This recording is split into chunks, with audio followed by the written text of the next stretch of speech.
নতুন নিয়ম বলতে ওইটা তো বরাবরই ছিল যে মোবাইল বা কোনো ডিজিটাল ইকুইপমেন্টস ঢুকবে না, কিন্তু এইবার যেটা করেছেন যে মেটাল ডিটেক্টর সরকার রাজ্য সরকারের তরফ থেকে প্রত্যেকটা স্কুলে স্কুলে প্রোভাইড করা হয়েছে, যাতে মেটাল ডিটেক্টর চেক করেই ঢোকানো হয় বাচ্চাদেরকে।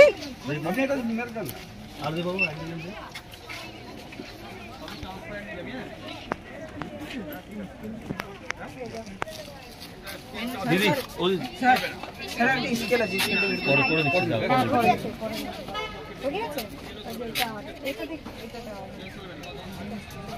তুলবে না বাবা, এগুলো পেন করে দিতে বাবা, তুলবে না বুঝতে চলবে না বললাম আই গিয়ে কি আছে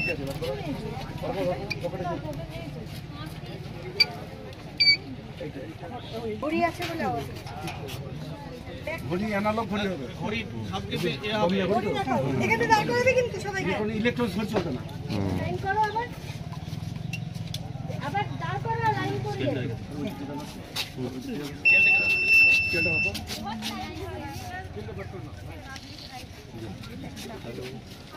এই কেলে খেলে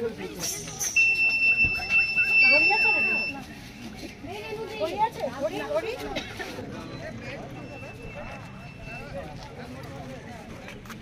যাতে কোনো রকম ফাঁক ফোকর দিয়েও যেন কোনো ডিজিটাল ইকুইপমেন্টস না ভেতরে ঢোকে।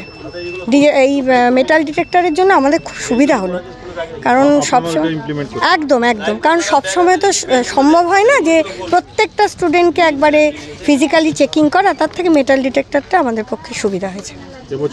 এটা একদম নতুন এবং প্রত্যেকটা স্কুলে প্রোভাইড করা হয়েছে সরকারের তরফ থেকে। আমার নাম দেবযানী বোস।